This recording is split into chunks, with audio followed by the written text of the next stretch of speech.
Welcome to Fantasy Sports Daily, powered by FantasyGuru.com. Monday through Friday at 12 p.m. Eastern Standard Time, 9 a.m. Pacific. Ray Flowers breaks it all down for you from a fantasy sports perspective.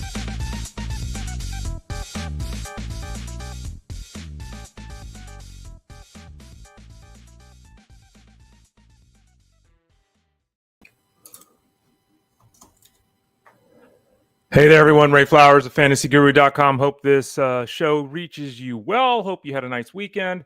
Hope you're ready for week one of the NFL season. Hope you're still playing in fantasy baseball, whether you're crushing it and cruising along to some strong finishes, a championship in a roto league, whether you're looking at some head-to-head situations for your fantasy playoffs. We're here to help you on the show, Fantasy Sports Daily, as well as over at FantasyGuru.com. I'm Ray Flowers. We're going back to normal this week. I'm here Monday, Tuesday, Thursday, Friday. Justin Fensterman returning from the birth of his child. We'll be back on Wednesdays. The show is Fantasy Sports Daily, Monday through Friday at 12 o'clock Eastern Standard Time. We usually go about an hour. We're going to have that schedule moving forward. Again, I'll be here 4 days a week, Justin 1 day a week. An hour after this show at 2 to 5 p.m. Eastern Standard Time on SiriusXM Fantasy Sports Radio, we have the Elite Sports Show with Jeff Mans. So hopefully you watch this show, you take a little bit of a break, do some things, and then you head over to SiriusXM to listen to Jeff's show. I'm not here on Wednesdays because I'm with Jeff on Wednesdays. So I'm with Jeff from that 2 to 5 p.m. Eastern Time on Wednesdays. This is the final week of this schedule for the content of the show. Today will be our last baseball-only day of 2025. We'll still talk about baseball here most of the week moving forward.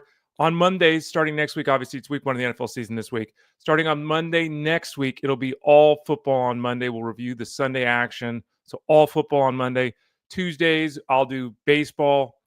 Thursdays, I'll do baseball. Fridays, I'll do baseball. We'll see what Justin does. It'll all kind of depend on how the schedule works out with him. But you'll get at least 3 days of baseball moving forward. We won't abandon you here. We won't abandon you over at FantasyGuru.com either, because we know some people do that in the fantasy world. We don't do that.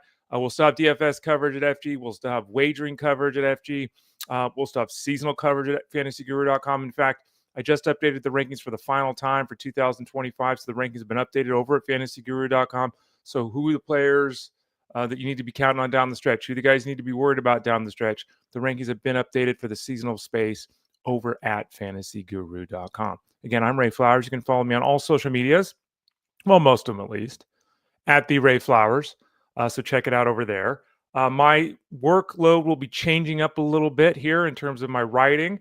My big article for football comes out on Thursdays. It's the matchup piece.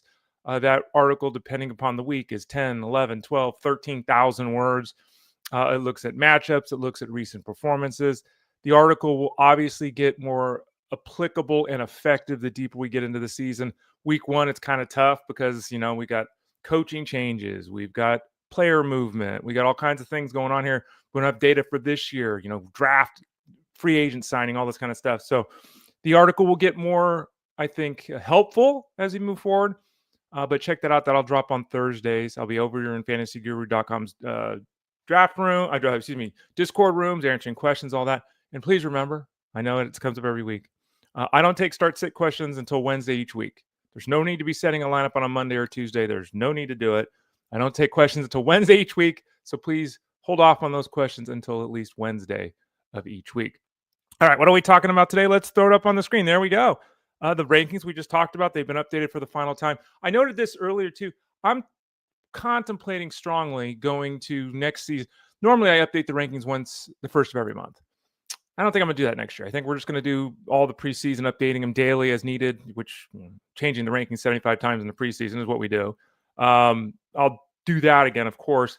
I think I'm probably going to do just a mid-season rankings update, but we'll talk more about that next year. But for right now, what you need to know is the rankings have been updated for a final time over at FantasyGuru.com. We'll talk some news and notes here, some guys that are suddenly back in our lives, some veterans, some youngsters, some potential call-ups. We'll talk through that before we discuss the waiver wire. And again, we talk waiver wire here, not because we need to look at my teams, but because it's instructive to see what folks are doing in the industry, because we'll go through 3 experts leagues, quote unquote, to see what player movement they're making for those of you still playing fantasy baseball. So the plan is this week, again, as we will be doing every week moving forward, we'll be having Armando Marsal on Tuesdays at about 12:30 Eastern Standard Time to talk football. Wednesdays, Rich Mileto will be on at 12:30 Eastern Standard Time to talk football. Thursdays will be Tyler Beaker. We'll preview Thursday Night Football. We'll talk a little bit about what's going on with the news and notes of the week. He'll be on at 12:30 Eastern Standard Time. And then on Fridays with Russell Clay, we'll review Thursday Night Football as well as look ahead to the weekend. So that's kind of the plan moving forward. Okay, let's get into it here. Some baseball talk. Jock Pederson, who has had an absolutely horrendous, and that is being kind, horrendous season. He had that 0 for 40 stretch or whatever the hell it was. I keep forgetting to look that up. It was something 0 for 43. I don't know what it was. And his numbers are terrible. What is he batting? 177? Ray, why the hell are you mentioning Jock Pederson? Well, sometimes veteran players figure it out. And he's hitting 177 on the season. But guess what? His last 23 games, he's got 6 home runs and 15 RBIs. His last 9 games, he's got 4 home runs and 12 RBIs. And over the last week, he's got 8 RBIs in 4 games with an 1,100 OPS. He's limited. He's probably only DH eligible, which does limit his outlook. He's not going to steal bases. He's not going to play against left-handed pitching. But right now, he is crushing. Not hitting. He is crushing right now. So, in the case of Jock Pederson, he's part of the Texas Rangers. You look at this matchup, 3 games at home, 3 on the road.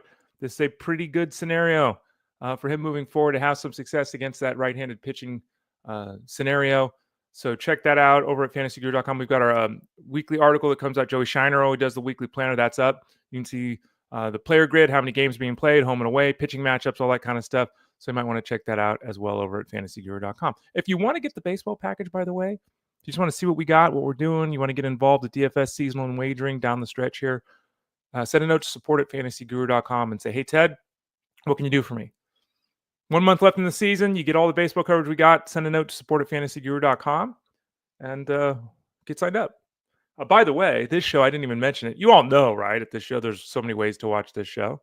You can just stay at FG and click that Elite Plus tab at the top of the page to find the show in podcast form. Speaking of podcasts, wherever you listen to podcasts, just type in Fantasy Sports Daily. Should be able to find us there. You can also go to 3 different places, which if you're watching us live, you can leave comments and questions. You can also watch the show on demand there. YouTube.com/@ElitePlusNetwork, Facebook.com/FantasyGuruHQ, and Twitter X @FantasyGuruSite.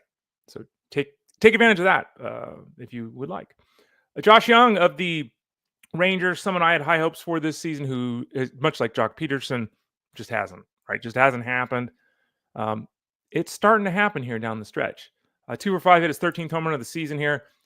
His numbers are 700 OPS, right? But much like Jock Pederson, we're turning the page here and we're looking down the stretch in September, and it's easy to forget that Josh Jung is supposed to be a 25-85 guy. That's always who he's been expected to be. Last year was a mess with injury. This year's been a mess with injury and poor performance. But you think Pederson's hot. Josh Jung, his last 42 at-bats, has got 17 hits. He's batting .405 the last 2 weeks. Oh, and by the way, he's 13 for his last 27. And I saw a lot of questions this morning in the Discord over at FG. A lot of people play head-to-head, and, okay. Again, it's not my thing, but guys like Pederson, guys like Jung, guys that are killing it. I mean, again, this guy's 13 for 27. That's really good. And he is a talented guy. He's not a big on-base percentage guy, and he's probably a 250, 260 kind of hitter. So we obviously can't continue to hope that he hitting 400 in the next 2 weeks, but he is a run producer, or at least he could be a run producer. And despite the offense being without Semien, and despite the offense being without Seager right now, Jung is hot. Berger's on his way back. We'll talk about him in a few minutes. We just talked about Pederson. We've been talking about Adolis Garcia. This offense is starting to get hot. Wyatt Langford's doing his thing. Rangers might be a place that you can look for some production here down the stretch. Matt Chapman, who hurt his leg yesterday, and there was some concern. Oh, no, man. He told the assembled masses after the game that his shin was okay. He says he plans to play today. A lot of times you hear this information, it's like, oh, who cares? Matt Chapman plays every day. And so I'm feeling pretty good that he'll be out there. Obviously, good matchup, Colorado, right? So this good news, Matt Chapman. Fingers crossed that this is the way it's going to play out, but the expectation is that he'll be in the lineup after some concern with his leg for the Giants. Matt McLain is a player that has come up multiple times. He's a very difficult guy to really get a handle on here. He's a very talented player. He's got power and speed. He was over his skis as a rookie. Last season, he didn't play because of injury. This year has been really messy. there's a pretty good chance he still goes 15-20. Now, again, when guys are messy, and there's no way around the fact he's been messy, and they still go 15-20, you know that there's just potential here for them to be something. He's only played second base 6 games at shortstop, so he's going to be limited as a single position guy, second base only heading into next season, unless something really drastically changes here down the stretch, probably an injury to Ellie De La Cruz, which is hopefully unlikely to happen. And he's hitting 224 with a 650 OPS. He's been much better than that the last 2 weeks, but still it's a 760 OPS. There is some power. There is some speed. Matt McLain could, in theory, have 5 or 6 home runs, still 5 or 6 bases, hit 275 in September. He could. There haven't been many signs that that's likely to happen. While it's nice to see him improve things a little bit here the last couple of weeks, there's still a long way to go to get back to the point where there could be any level of confidence with McLain. If you're starting him still, you hopefully are in an NL only or very deep league because the inconsistency has been pronounced. We'll reassess him in the offseason. But at this point, as I answered a question in Discord over the weekend, at this point, he's not this bad. He's not as good as he was as a rookie. I think we all knew that, really. And I mean, I wrote about that in particular. But the last 2 years, the luster has gone off Matt McLain, which might make him a pretty good addition, like in a dynasty league, depending on what his current owner thinks. Lourdes Gurriel is very boring. Lourdes Gurriel is somebody that, it really, if you're in a 5 outfielder league, there's a lot more intrigue than in a 3 outfielder league. He has stolen 10 bases this year, which is not at all a number that you would expect for him. He's got 19 home runs, so he's going to go 20-10, which is really nice. He's up to 80 RBIs, so there's a potential here for Gurriel to go 25, 100 with 10 steals. It's pretty good. Now, he's hitting 250, and he's got a 711 OPS, and he scored 52 runs. Ugh. So you take the good, you take the bad. Facts of life. Anyone remember Facts of Life? Just me. Gurriel's fine. He's got 14 RBIs his last 13 games, so he's really picked up that level of run production. He has scored 17 runs his last 28 games, so that's picked up a little bit too. So the counting category numbers have picked up a bit. With the 14 RBIs in 13 games, he also has 0 stolen bases. So, he's hitting 277 the last 2 weeks, which is fine, but he's hitting 250 the last month. He kind of is what he is. He's a guy that needs to play every day. He is a guy that plays most days. He's productive, but there are limitations to him. The guy like Jock Pederson that we were talking about, Pederson can match Gurriel down the stretch. And the production to this point is so drastically different. Gurriel's on rosters and Pederson's probably on waiver wires, right? So something to think about. Speaking of the Rangers, Bruce Bochy said that Jake Burger supposed to be back today. It sounds like he's going to return from the wrist injury today. He's been out since August with a wrist sprain. And, Burger, let's just face facts. Burger, horribly disappointing player based upon my expectations heading into the season. I thought, as I believe many people did, but I'll stick with myself. I thought, we're going to get 25 to 30 home runs. We're going to get 85 RBIs. Oh, he's got 12 home runs and 41 RBIs. It's been a bad year. Now, he's played 84 games, so it's not that far off a 25-80 pace. And he is hitting 240, which is, basically, he's hit 250 the last 3 years. So, it's not really that different than normal. He's just been in and out of the lineup so much, it's been useless. I think the big thing coming into the season for him was dual position eligibility as well. He's only played first base this season, so he'll go into next season kind of as a younger Carlos Santana. A guy that you take in the 28th round, a guy you pick up off the waiver wire when he gets hot. Maybe he'll get hot here down the stretch and do something. But it's been a really messy season, and there's not much reason to be hopeful that there'll be a big September out of Jake Burger. Though, again, it's not impossible, but not a big must-get if he's on the waiver wire. Sal Stewart. This one is interesting. Remember, Major League Baseball rosters can be expanded today. In the old days, the roster would go up to like 40 players. Now they only add 2 spots, so it's not a scenario where we see a lot of guys. This question has come up: who's the rookies are going to get called up? And it's like, well, I mean, we're only adding 2 extra players to rosters, so it's not like in the old days where we'd call up a bunch of players and give them. That's not the way the game is now. It's not the way the roster is constructed. So Stewart gets called up. Where is he going to play? They added Ke'Bryan Hayes. Stewart's really a third baseman. Okay, they added Ke'Bryan Hayes. Ke'Bryan Hayes is a strong defensive player. He's a moderate offensive player. I think that's being fair or moderate. Excuse me. You got Spencer Steer at first base, McLain at second, Ke'Bryan Hayes at third, De La Cruz at shortstop. They moved Noelvi Marte to the outfield with Friedel and Austin Hayes. DH is Gavin Lux. Does Stewart take work away from? Does he take work away from everybody and spend some time at DH? Maybe. Does he take some time away from Ke'Bryan Hayes? I think he should, but I don't know if he will. So Stewart's a very difficult guy. You'll see in a couple minutes. I added him in one league. Again, I'm in 14, 15 team leagues. He's 21 years old. He was a first-round pick next year in 2022. South Stewart, hitting 300 in the minors with a 380 on-base percentage, a 525 slugging percentage, 20 home runs, 17 steals. So power, speed, batting average, driving the baseball, on-base percentage, really good. Really good. He can play first base. He can play second base. He can play third base. So maybe the hope is that the Reds will mix and match and basically play him 4 out of every 5 games. Right? Let's hope that happens. Seems kind of strange that they would call him up at this point and not plan on playing him. Because again, we're not talking about adding 15 people to a big league roster. We're adding 2. So a little strange that it kind of reading tea leaves, right? If they're calling him up, it's to play. It's not to sit on the bench and get 4 at-bats a week. Now, let's remember Jordan Lawler when he was called up first time this year and the Diamondbacks called him up and he just sat on the bench. So teams do some strange things sometimes. My expectation is that Stewart will play enough to have some value in deeper leagues. Who again was having a tremendous season. And it's always possible that a guy like Ke'Bryan Hayes just, it's Ke'Bryan Hayes. I don't really know why they traded for him. The problem is Ke'Bryan Hayes got a contract in 2026, 27, 28, 29. So I don't know if the Reds are really going to move off him this quickly. If there's an injury, obviously that would change things dramatically. But Stewart is an intriguing prospect who's had a very good season to this point in time.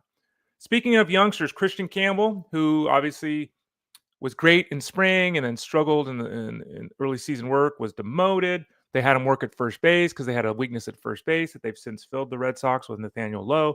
But they're broadening him out. He's gone down to the minors and he's been killing it the last month. His slash line is terrific. He's produced very well. He's opened up defensively, right? He now can play first base. The hope was that the Red Sox would call him up. Christopher Smith of Mass Live said that there is no current plans for Campbell to be the guy that's called up for the Red Sox. So that's disappointing if you're in a dynasty or keeper league. It doesn't sound like, barring some other injury or something that could happen, of course, that he's going to get a shot here down the stretch. Obviously, there's no value in a redraft league. So if you had hoped, like you grabbed him last week, said, okay, I hope the Red Sox call him up, put him in the lineup. Not expecting that to happen. So disappointing because, again, he also had been performing very well, but there are just no plans, according to what we're hearing from reporting, for the Red Sox to make a move to Kristian Campbell. Some pitchers before we talk the waiver wire. Justin Verlander is starting to pitch pretty well here. And it's too late to save his season. The numbers are poor. He's got a 4.3 ERA. His whip is like 1.4. Not good. I don't think he even has a 3-to-1 strikeout to walk ratio. Like, this is just, he's a veteran who's savvy, who's league average. And I don't think the Giants added him expecting much more than that. It obviously helps since he's a fly ball pitcher to pitch in San Francisco where the ball stays in the yard the majority of the time. But he's starting to find his groove a little bit here down the stretch. Sunday, let's pull up he dominated the Orioles here down the stretch. Now, the Orioles, not exactly the best team in baseball right now. Not exactly a dynamite offense, but still. He had 10 strikeouts, if I'm not mistaken. Yeah, he had 10 strikeouts, 5 shutout innings. That comes on the heels of a quality start against Chicago. So Chicago Cubs are a difficult team to pitch. 2 runs in 6 innings there. He had a struggling effort against San Diego, the outing before they gave up 7 runs. Outing before that against the Rays, it was 7 shutout innings. Outing against the Nationals before that, 5 in 5 innings. Before that, 1 run in 5 against Pittsburgh, 1 run in 5 against Pittsburgh, no runs in 5 against Atlanta. So take it all together. Let's put the numbers together here. And that is a total of 8 starts. His ERA in that time is 2.98, and his whip is 1.28. So again, not fantastic, but you've got those ratios, and you've also got to strike out an inning. So Verlander's, he's starting to be a streaming option. He's somebody that you can look at and say to yourself, well, maybe if I needed a little boost, if I needed to look at my matchup. Yeah, let's look at his next matchup. He's next scheduled to pitch against St. Louis on Saturday. So, he's back in our lives, at least as a streaming option for those of you in deeper leagues. Jose Soriano, who I have in my Dynasty League team, who has been incredibly frustrating. Like, it's just he is incredibly frustrating because you look at a matchup and you don't like it, and you bench him and he goes out and throws 6 shutout innings, and then he's got a good matchup, you start him and it's 5 runs in 3 innings. Like, he's been all over the map. His last 4 starts, Soriano has a 1.9 ERA, he's got a 0.9 WHIP, and he's got a strikeout an inning. And his ability to throw gas, to miss bats, and to keep the ball on the ground is super intriguing. Like, you put all these are the pieces that you want, right? The results haven't been there. There's been no consistency, but these are the pieces you want in a potentially dominant arm. Same thing, though, that we talked about Verlander. Look at his last 5 outings: 7 runs, 0, 5 runs, 0, 0. So 3 of his last 4 outings, it's 0 runs. The other 2 outings, it's 12 runs and 9 innings. So even in this good stretch here, I mean, his last 10 outings, 5 runs, 7 runs, 5 runs. So 3 horrible efforts. Then 1, 2, 2, 1, 0, 0, 0. Really tough to get a handle on him from start to start. Again, I have been, even in my Dynasty League, he's in and out of the lineup. His next matchup here for the Angels will be against the Athletics on Friday. I think with the way he's pitching now, he's back in our lives as a streaming option as well this week. Great arm, really inconsistent, of course. Bryce Miller. Bryce Miller's next slated to pitch in Atlanta on Saturday against the Braves. He allowed 2 runs in 6 innings, got the victory on Sunday against the Guardians. He gave up 2 hits, walked 1, only had 3 strikeouts, but he pitched very well. And, we're back at the point with Bryce Miller, finally, because this has taken a lot longer than we'd hoped. We're back to the point with Bryce Miller where it's like, okay, we can now trust this guy, right? Let's get this guy active in our lineup. He's made 3 starts since his return. He's got a 1 WHIP. He's only struck out 11 batters in 16 innings, so we're still kind of, it's like there's a little touch and feel there, but the velocity's been pretty good. He's been able to throw 16 innings in 3 starts, which is obviously pretty good. The matchup against Atlanta is not a great one next time out, but he's usable the next time out because he's kind of been a decent group. I wish the start was at home. It's in Atlanta. Miller, definitely should be rostered, right? He goes against Atlanta, again, as noted here. He's streaming. He's another streaming option here. Bryce Miller's back in our lives. Matthew Boyd struggled against the Giants 2 times ago. Against the Rockies, it was 4 runs over 6 innings. So disappointing against the Rockies, right? He is somebody that I'm not concerned about, but Boyd, you'll see him in the rankings over at fantasyguru.com. His numbers would dictate a higher ranking that we gave him in these final updated rankings. Why, Ray, then, is he lower in the rankings? I'm concerned. Last 3 starts, it's 4 runs, 5 runs, 4 runs. That is 13 runs allowed in 16 2/3 innings. Over his last 4 starts, the ERA is 5.7. Over those last 3 outings, the WHIP is 1.5. We've talked a lot about Boyd, who's 34 years old. We've talked about his workload and the expectations. I mean, he has thrown his highest inning. He's first season of 80 innings pitched this year since 2019, since before COVID. And he's got 160 innings, 159. I mean, his workload has blown past every reasonable expectation, and there's still a month in the season left, right? Is he really going to go 180 innings this year? I mean, we'll see, right?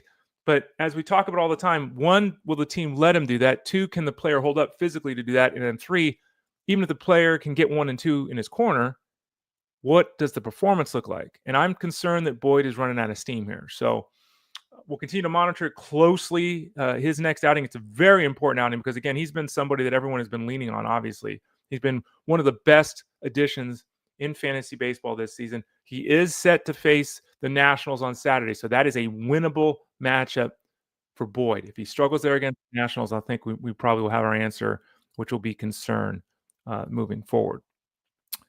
Payton Tolle pitched great, right? That first outing for the Red Sox. This is just a little update with him. He's going to start Wednesday against the Guardians, maybe Friday against the Diamondbacks. Like, we're not quite sure what's going to happen here. We don't know for certain. We don't know for certain if he's going to be in the rotation the rest of the way. We do know, and I saw this noted in some game notes, that 4 days rest is not a thing that Tolle's done a lot. And we see this a lot with minor league guys. They don't pitch on the same schedule that you do at the major league level, right? They kind of pitch they get an extra day off here and there. They pitch fewer innings. They throw fewer pitches. They sometimes might go with a 6-man rotation versus a 5-man rotation. So the bottom line is with Tolle, they're trying to decide, but he is set to start again this week. Obviously, the Guardians are much better than the Diamondbacks. So for those people that have Tolle, you're going to hope that he pitches on Wednesday. We'll continue to monitor that and update things as needed there. But he looked terrific in that first outing. We talked a lot about the fastball, his heavy reliance on the fastball here on the show when he was promoted before the outing. He then went out and dominated. And the secondary stuff looked a lot better than the scouting report suggested it would. So that was a very strong first performance for Tolle. And he's obviously of great interest down the stretch here, pending his workload for the Red Sox. Kodai Senga gave up 5 runs in 4 2/3 innings in his latest outing. Senga, much like Bird, should be better than we're seeing, and that's a legitimate concern. In the case of Senga, obviously last season was a disaster for him. He barely threw a pitch that mattered. He threw officially 5 innings last year. He's up to 113 innings this year, which is not a big number. But again, he threw 5 innings last year.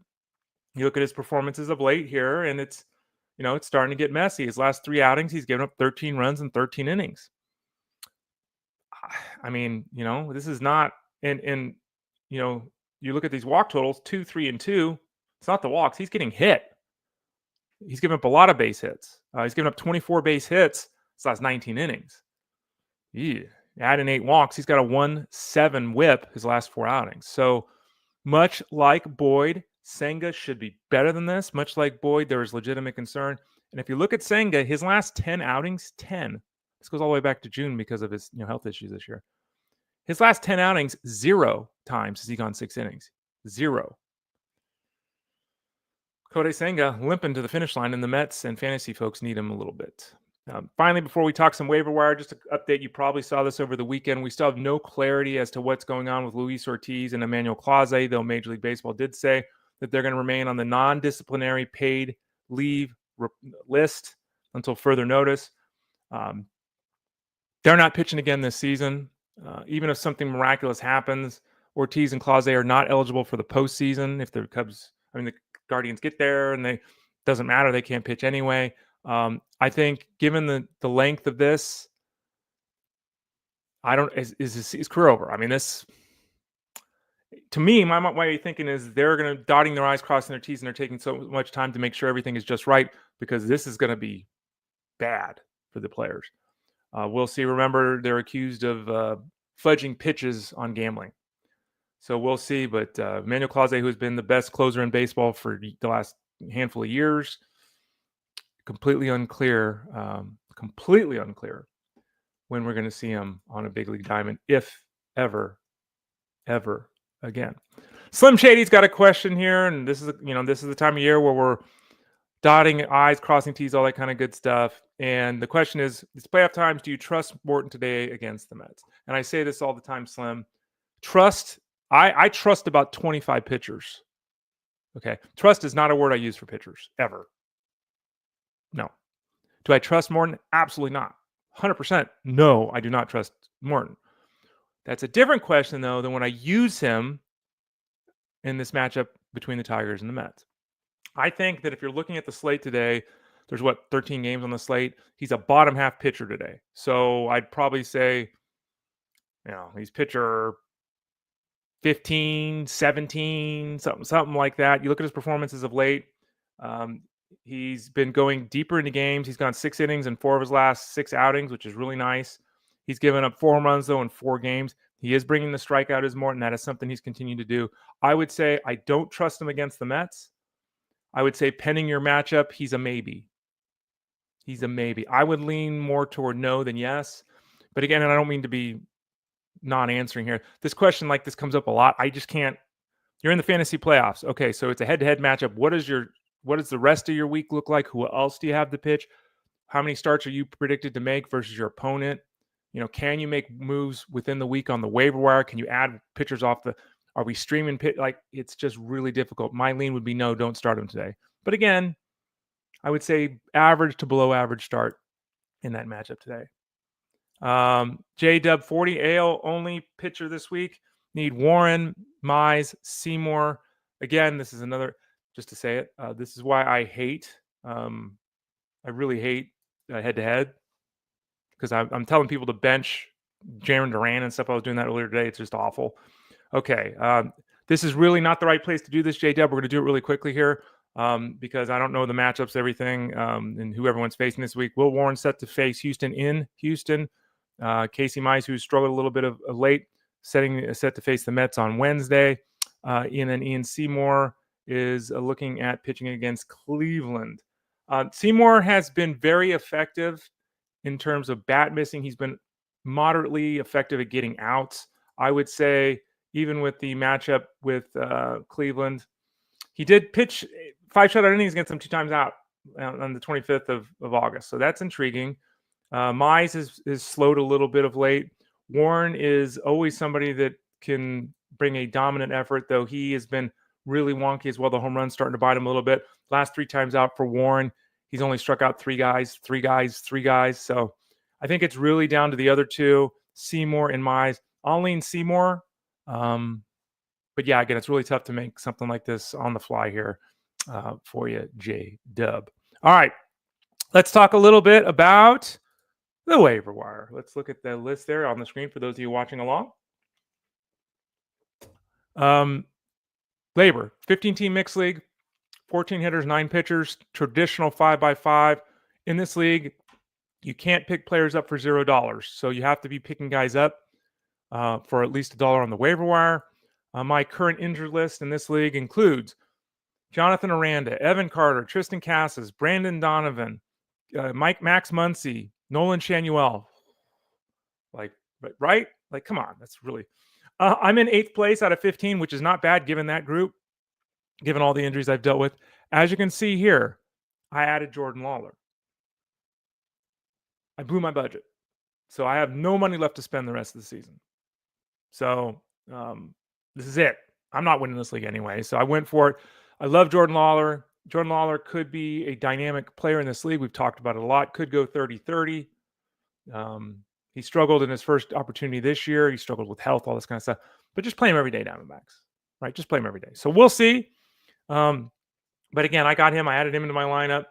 He's in there. My lineup is so weak. I mean, this is where I'm at with all the injuries I'm dealing with. Kyle Teal's in my lineup. Tyler Locklear, Jordan Lawler, Colson Montgomery, Nolan Gorman. I mean, this is not good. It's not good. That's what we got here. And that's what happens in these deeper leagues. Anyway. So I was able to add him, as you can see there. The big ad was Tolle for $8. As you can see there, over half the league was involved in the bidding, and there were bids of 7, 7, 6, and 6, and 6. So a lot of people right in that same zone. The winning bid was again $8. As we talked about earlier with Tolle, we'll hope that he makes a start on Wednesday because the matchup would be better. Jonah Tong went for 7. There were failed bids of 7, 6, 6, 6, 4, 4, 4, 3, 3, 2. Over half the league bid on Jonah Tong as well. The bid was for $1 less. So very similar outlooks for both of these guys. Potential domination, concerns about workload and role. But 2 of the big power arms that we saw called up recently that could have a significant impact down the stretch. And when you're in a 15-team league like this, right, it's very difficult to find anybody on the waiver wire because you want to pick up Kyle Hendricks. Ryan Walker for $6. Failed bids of 6, 6, and 6. When these bids are tied in my leagues, we go by record, like where you're at in the standings. That's probably what a lot of your leagues do too. As you can see here, the bidding is really tight. People kind of playing the category game, right? Do I need saves? Do I need victories? All these teams bidding around the same price. $6 of Ryan Walker is the closer for the Giants. Rodriguez, it was announced that his arm issue is going to probably lead to surgery, costing him next season. Walker's the guy down the stretch. Obviously, Duvall's out of the mix. And Walker's been pitching pretty well. He is somebody that, he's had a really interesting ride the last 16 months. A nobody, a waiver wire pickup as a strong middle reliever, a closer, starting the year as a closer, losing the gig this year, getting the gig back. All told, he's got a strikeout an inning. He's got a 1-1 whip. Pretty damn good. His last 5 outings, he's got a hold, a win, and 2 saves.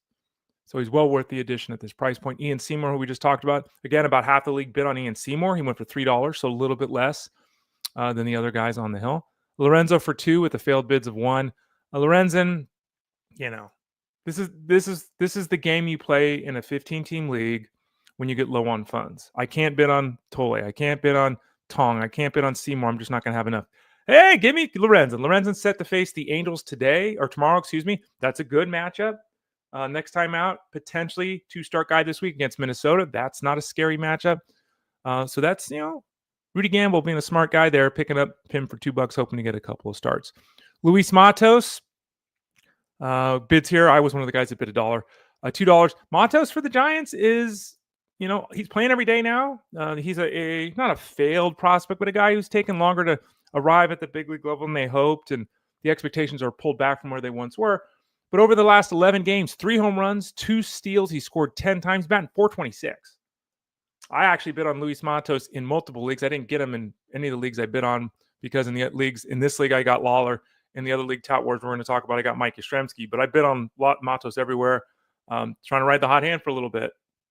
Seasonal numbers, again, not very good, but blazing. Remember, last 2 weeks, 3 home runs, 2 steals, 10 runs scored, batting .421.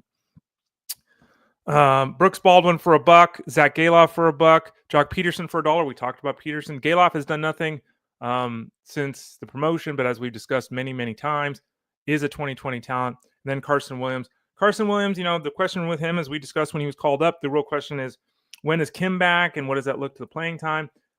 Through 8 games, 1 home run, 1 steal, 6 RBIs for Carson Williams. Not a bad start at all. The guy does have talent, but there are issues with making contact, as we're well aware. FSGA 14-team mixed league. This is $1,000 to spend. This is the one league where you have the ability to add players on a Monday. In this league, I am 5th place out of the 14 teams. You have $1,000 to spend in this 5x5 setup.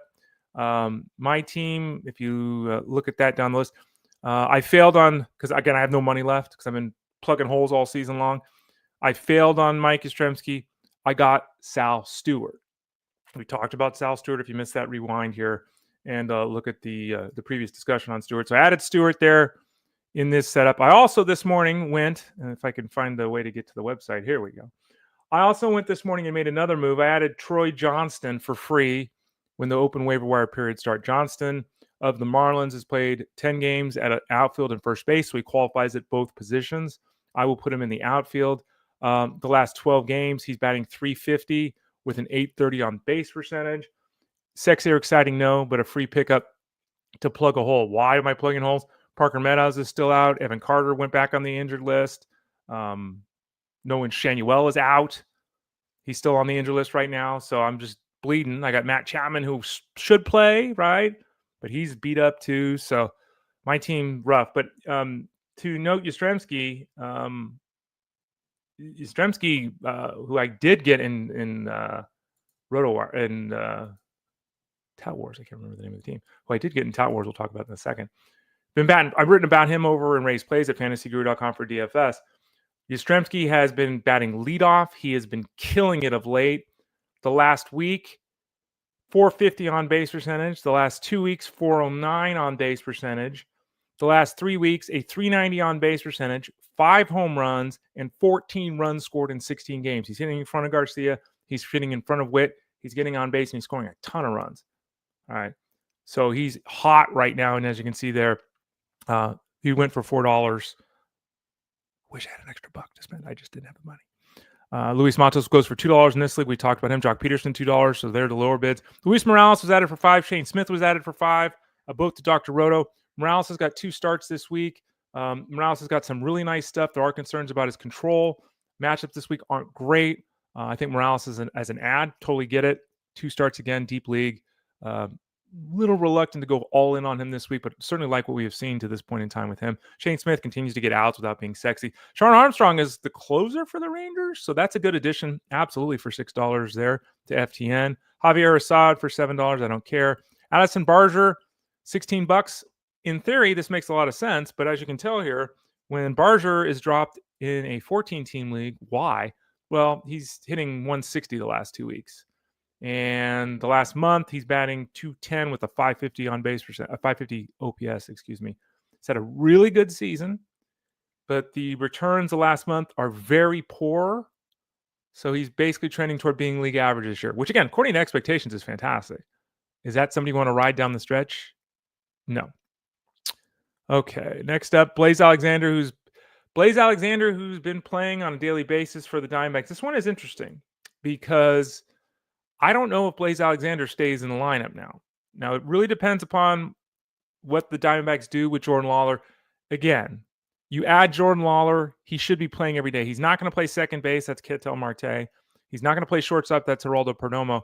You better fricking put Jordan Lawler at third base and get Blaze Alexander the hell out of there. Like, that doesn't make any... Blaze Alexander has about 46% of the talent of Jordan Lawler. Like, that's... He's been effective this year when given an opportunity. He's been pretty decent here, right? I get it. But I really question that bid there on Blaze Alexander because he's got to be the guy out of the lineup. And if he's not, Diamondbacks are screwing this up yet again with Jordan Lawler. Tolle for $32. Adner Uribe for $41. Uribe is the closer now for the Brewers. He's been absolutely fantastic this year. He's been stupendous in the second half. It is unclear how much time McGill is going to miss, as we discussed here on the show last week. He believes he'll be back in 2 weeks, right? He believed it would be 15 days and he would return. Even if that's the case, does he return and immediately pitch back-to-back days and all that? Uribe, a very good addition here in this setup. Ryan Walker, same thing. Ryan Walker went for $89, a little bit more expensive than Uribe because obviously longer time horizon expectation for closing. Jonah Tong went for 110, a big spend. And in this league, Kyle Bradish went for 155. And as you can see there, we had a bid at 810 was the second bid for Bradish. The backup bid for Tong was $89. Bradish solid his first effort, dominant, 10 strikeouts. That Kyle Bradish, right? We talked about him last week. That's a big spend there for Archie Sports going all in, trying to get their guy down the stretch. Finally, Tout Wars. Tout Wars, I'm in third place, I believe. Let's verify that. Yep, still in third place here in this league. In my quest to have my last 3 years of Tout Wars include a first place finish, a second place finish, and a third place finish. This league is 15 teams, on-base percentage instead of batting average, innings pitched instead of victories, sold instead of saves. Kenley Jansen went for $22. Again, much less excitement about relievers in this setup because we're going for solds, right? So closers doesn't matter as much. Kenley Jansen pitching very well, $22, a really strong addition by Zach Steinhorn. Stewart goes for 57 to DVR. I added him for 3, which would be 30 in this setup. So a little bit more expenditure here for DVR, but we'll see down the stretch how this goes. Tolle for $11. Really great price point. But again, this league counts innings pitched over victories. How many starts is he going to make? That kind of thing. But still, $11 is fantastic. Messick for $5, even less. Has Messick set up for 2 starts this week? The youngster of the Guardians. Let's see here. I'm trying to remember. I had a real crazy weekend, so I apologize. A lot of family things going on here, by the way, I'm just trying to hold it all together here. Cleveland. Yeah, Messick pitches today at Boston. Ooh, I hate that. But later in the week against Tampa Bay. So he is a 2-start pitcher this week. Yastrzemski, we just talked about. I got Yastrzemski for $18 here. Triolo, sorry, I added him. And look, I mean, we've talked about him. I added him in other leagues 2 weeks ago, right? I needed a quarter infield spot. I've got Nolan Arenado, who's on the injured list. I've got Paul Goldschmidt, who's really struggled. Not clear. I lost Brandon Van Donovan to the injured list. Dalton Varsho hurt his hand, so I'm trying to, can I trust to start him this week? So, ended up adding, Triolo, who has played 25 games at first, who qualifies at second base from last year, who qualifies at third base from last year, who's played 36 games at shortstop. He qualifies at first base, second base, third base, shortstop. Tremendous flexibility. Remember, this is an on-base percentage league. The last month, his on-base percentage is .440. The last 2 weeks, it's .480. Last week, it was .414. So, these last 19 games, 4 steals, .440 on base percentage. So anyway, I didn't spend any money there. It was $12. Liam Hicks was added. I had Del Castillo. He just hasn't been hitting. I was hopeful that he would continue to play consistently. No, again, Lawler's been called up now, so maybe Del Castillo doesn't even get time at the DH spot. Liam Hicks is no great shakes, but the last 20 games he has played, he's got a .350 on base percentage and 11 runs scored. I'll take it, right? Certainly I'll take it for a team that continues to have issues at the catcher spot because I've lost Tyler Stevenson. We've talked about that a lot here. So that's what happened with my squad. We saw Gavin Sheets go for $18. Guess what? I think what was my Gavin Sheets bid? Let's look at this real quick. They're really interesting. Transaction logs, man. We were right in that same price point, Greg Jewett and I. And by the way, Greg Jewett is in second place. No, he moved into first place yesterday. Wow. He's been in second place the whole time. He just moved into first place over the weekend. So he and I battled last year. He's in first place this year. He had $18 for Sheets. I had $14 for Sheets. So we were right in that same ballpark. I went Yastrzemski. He went Sheets. Let's look at his bidding. Who he had first? Yeah, he had Sheets ahead of Yastrzemski. I had Yastrzemski ahead of Sheets. So we both got our guy for almost the exact same price point. He got Blaze Alexander again. I'm hoping that's Jordan Lawler. Hassan Kim went to Ryan Boyer's squad. Tampa Bay version, obviously hoping he comes back from injury here in short order. Jock Pederson for $1. UT only. I have Shohei Ohtani in this league, so I can't do anything with Pederson. But for $1, great addition for him in an on-base percentage league. So there you go. So that's how it went in my leagues. Hopefully in your leagues, wherever those might be, you are having lots of success. We will be in Discord over at fantasyguru.com, helping people set lineups, updated the rankings over at FG. The next couple of days, because of where we're at and what's happened in my life here the last couple of days, I won't be doing any baseball writing the next couple of days. Obviously, I'll be on the show talking baseball. I'll be in Discord answering questions for baseball. I'll be starting to write that 12, 13, 14,000 word, whatever the article is, my weekly matchup article for football. That obviously starts this week. We get that routine started moving forward for fantasy football. I'll be here Monday, Tuesday, Thursday, Friday moving forward. Justin Fenster will be here on Wednesdays. On Wednesdays, I'm over on Elite Sports with Jeff Manns on SiriusXM Fantasy Sports Radio. That show is from 2 to 5 Eastern, Monday through Friday. The show is 12 to 1 Eastern, Monday through Friday. The rankings have been updated. I'll be in Discord. I'll be answering football questions. Football. That's what we're doing here moving forward, starting tomorrow. And remember, this is the last full Monday of baseball talk. Next week, we'll transition to all football talk on Monday. And then the other days of the week, we'll talk baseball here. Not abandoning baseball, just changing up the schedule and the plan for the show moving forward. So thanks for joining me today. Tell a friend, by the way. Spread the word. Again, once we get into football season, there are not many sources out there for free stuff for football. There's not.